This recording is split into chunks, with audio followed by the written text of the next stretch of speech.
রাজবাড়ীর বিভিন্ন মুক্ত জলাশয় থেকে হারাতে বসেছে দেশীয় প্রজাতির অনেক মাছ।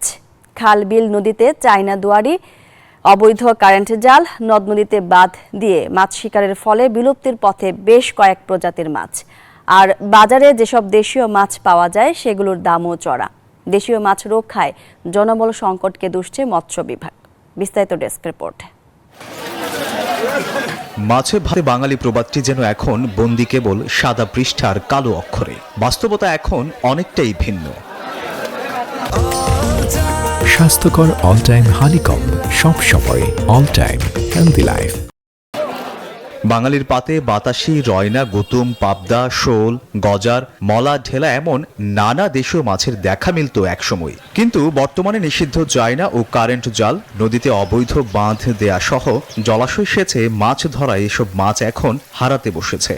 মাছটা মারিয়ে ফেলা হলো চায়না জালে, সেই কারণে হলো মনে করেন মাছের উৎপাদন হলো একটু কম।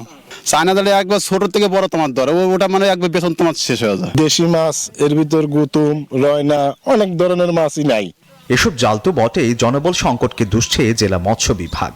আমাদের মৎস্য ডিপার্টমেন্টের রাজবাড়ীতে 64 জনের ভিতর মাত্র 19 জন বা 20 জন কর্মরত আছে, বাকি পদগুলো কিন্তু শূন্য। মৎস্য ডিপার্টমেন্টের কর্মকর্তাদের কিন্তু এখনো এই ক্ষেত্রে প্রশাসনিক জরিমানা বলেন বা জেল দেওয়া বলেন, এই ধরনের কোনো ম্যাজিস্ট্রেসি নেই। এই চায়না দুয়ারি জাল ধরার পরে বা যে ব্যক্তির জাল আমরা বিনষ্ট করতে পারি, কিন্তু এই চায়না দুয়ারি জাল যারা ব্যবহার করছে তাদের বিরুদ্ধে কোনো অ্যাকশন কিন্তু আমরা নিতে পারি না।